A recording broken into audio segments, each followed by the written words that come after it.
주의 날 8. 삼위 하나님에 대한 보편적 신앙.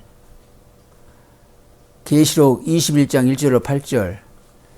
핵심 구절 7절.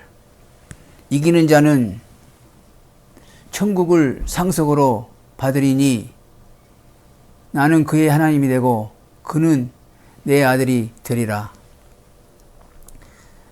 사랑하는 형제 자매 여러분, 지난 주의 날 7에서 믿음이 왜 필요한지에 관하여 들었습니다. 구원을 받기 위해서는 참된 믿음으로 그리스도께 접부심이 되어야 한다고 했습니다. 그러면 우리가 무엇을 믿어야 합니까? 하나님께서 그분의 말씀으로 우리에게 계시하신 모든 것을 참된 것으로 믿어야 합니다. 나아가 복음에서 우리에게 약속된 모든 것을 믿어야 합니다. 하나님의 계시에서 우리는 복음을 발견하게 됩니다. 계시는 우리에게 기쁜 소식을 알려줍니다. 구원을 받기 위해서 우리는 복음을 받아들이고 믿어야 합니다. 복음 속에 우리 구원에 대한 약속의 보화가 있기 때문입니다. 그럼 우리는 복음의 약속을 어디에서 발견하게 됩니까? 물론 계시 곧 하나님의 말씀에서입니다. 나아가 우리 신앙 고백에 따르면 우리의 보편적이고 확실한 그리스도교 신앙의 항목인 사도신경은 이런 복음의 약속을 요약한 것입니다. 주의 날 8은 이 항목들 전체에 관하여 말하고 있습니다. 이 항목들의 내용은 방대하지만 우리 교리문답은 크게 세 부분으로 나누어 성부 하나님, 성자 하나님, 성령 하나님에 관하여 말하고 있습니다. 이제 삼위 하나님에 대한 우리의 보편적이고 확실한 신앙에 관하여 들으려 합니다. 첫 번째 대지, 하나님께서 자신을 삼위 하나님으로 계시한 사실. 먼저 하나님께서 자신을 삼위 하나님으로 계시하셨습니다. 우리는 일반적으로 사도신경을 12항목으로 나눕니다. 그래서 오랫동안 사도신경을 12항목의 신앙이라 불러왔습니다. 이 항목들은 서로 일치성을 이루고 있습니다. 이는 우리 구원에 대한 삼위 하나님의 계시가 이 항목들에 의해 고백되고 있기 때문입니다. 이 항목들에는 여러 요소들이 포함되어 있습니다. 창조, 그리스도의 동정녀 탄생, 그리스도의 순환과 죽음, 그분의 부활과 승천, 그분의 다시 오심, 교회, 죄사함, 몸의 부활, 영생 등입니다. 그리고 이 모든 것은 내적 일치를 이루고 있습니다. 여러분, 우리의 신앙 고백인 사도신경은 정말 아름다운 내용을 가졌습니다. 이것은 불확실한 단편적 교리를 느슨하게 모아놓는 것이 아닙니다. 모든 항목이 하나님을 고백하고 있습니다. 문답 24는 사도신경은 어떻게 구분됩니까? 라고 묻습니다. 여기에 대한 답은 셋으로 구분되는데, 첫째, 성부 하나님과 우리의 창조, 둘째, 성자 하나님과 우리의 구속, 셋째, 성령 하나님과 우리의 성화입니다. 라고 합니다. 우리는 이 세 항목으로 하나님께서 그분의 말씀으로 자신을 계시하신 그대로의 하나님을 고백하고 있습니다. 그런 거로 모든 인간의 환상이나 사색은 제거되어야 합니다. 우리는 하나님의 계시를 그대로 받아들여야 합니다. 하나님은 천지의 창조와 보존과 통치를 통해 우리에게 잘 알려집니다. 세상에서 일어나는 모든 일을 통해서도 하나님은 잘 알리십니다. 크고 작은 피조물이 하나님의 이름을 우리에게 알려주고 있습니다. 하나님의 이름은 별들이 반짝이는 하늘에서도 빛나고 있습니다. 하나님의 이름은 봄에 피어나는 아름다운 꽃과 가을의 단풍으로 물든 산에서도 빛나고 있습니다. 하나님의 나라와 세계의 역사에서도 빛나고 있습니다. 그러므로 하나님께서 창조하신 피조물 속에서 하나님을 보기 위해서는 눈이 열려야 합니다. 마음이 변화를 받아야 합니다. 우리의 뜻이 새로워져야 합니다. 하나님을 바로 알고 경배하기 위해서 우리가 새 생명으로 거듭나야 합니다. 우리가 하나님을 삼위 하나님으로 말하는 것은 하나님께서 이 새 구별된 위격이 유일한 참된 하나님이라는 것을 그분의 말씀으로 계시 주셨기 때문입니다. 예수님께서 친히 그분의 제자들에게 말씀하셨습니다. 아버지와 아들과 성령의 이름으로 사람들에게 세례를 주고 명령하셨습니다. 구속의 사역은 아들의 일만이 아닙니다. 그것은 아버지와 성령의 일이기도 합니다. 본질적으로 한 분 하나님이 계십니다.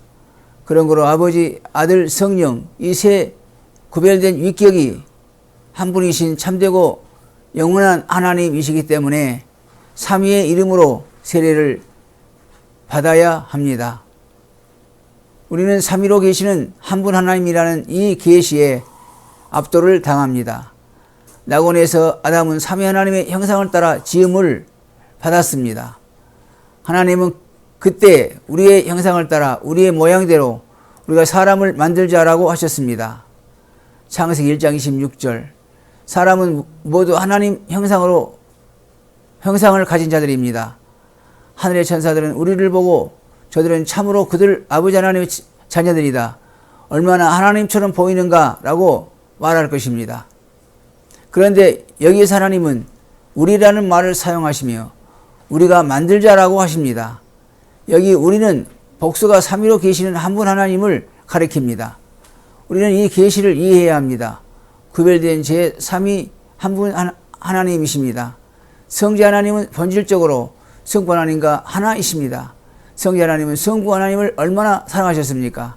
성자 하나님은 성부 하나님의 뜻에 순종하여 이 세상에 오시며 저주의 죽음을 죽기 위해 사람의 몸을 입으셨습니다. 성부 하나님 또한 성자 하나님을 지극히 사랑하십니다. 성부 하나님께서 여러 번 이는 내 사랑하는 아들이요 내 기뻐하는 자라고 말씀하셨습니다. 마태복음 3장 17절. 성부 하나님께서 죄를 인하여 아직 원수된 사람들을 위해 그분의 사랑하는 아들을 주실 때 어떤 느낌을 가지셨겠습니까? 여러분, 또한 성부 하나님과 성자 하나님은 완전한 사랑으로 성령 하나님을 사랑하시고 우리를 구원하기 위해 성령 하나님을 보내셨습니다. 성령 하나님은 성부 하나님과 성자 하나님을 사랑하십니다. 결과적으로 성령 하나님은 성자 하나님께서 중보자로서 일을 하시도록 성령으로 충만하게 하시고 성자 하나님께서 그분의 피를 흘려 구속한 모든 자들을 깨끗하게 하십니다. 여러분은 우리가 하나님의 형상을 따라 지음을 받았고 그리고 그리스도 안에서 그분의 모양을 따라 다시 지음을 받은 사실에 대한 의미를 어느 정도 이해하십니까? 낙원에서 우리 사람은 뜨거운 사랑 가운데 있었습니다. 하나님께서 자신을 사랑하신 것처럼 사람은 하나님을 사랑했습니다. 하나님께서 그분의 피조물을 사랑하신 것처럼 피조물을 사랑했습니다. 또한 아버지와 아들과 성령께서 서로 사랑하신 것처럼 서로를 사랑했습니다. 그러나 타락으로 우리 사람은 아주 변해버렸습니다. 사랑하는 대신 서로 타락으로 우리 사람은 아주 변해버렸습니다. 사랑하는 대신 서로 미워하는 자들이 되어버렸습니다. 하나님의 모양을 가진 자 대신 사탄의 모양을 가진 자가 되어버렸습니다. 그러나 여러분, 하나님께서는 변함없이 그대로 계십니다. 하나님께서는 계속 그분의 피조물을 사랑하셨습니다. 성부 하나님은 주권적인 은혜 가운데서 어떤 사람들을 그분의 자녀들로 택하시고 성자 하나님은 자기의 보배로운 피를 흘려 그 택한 자들을 구원하셨습니다.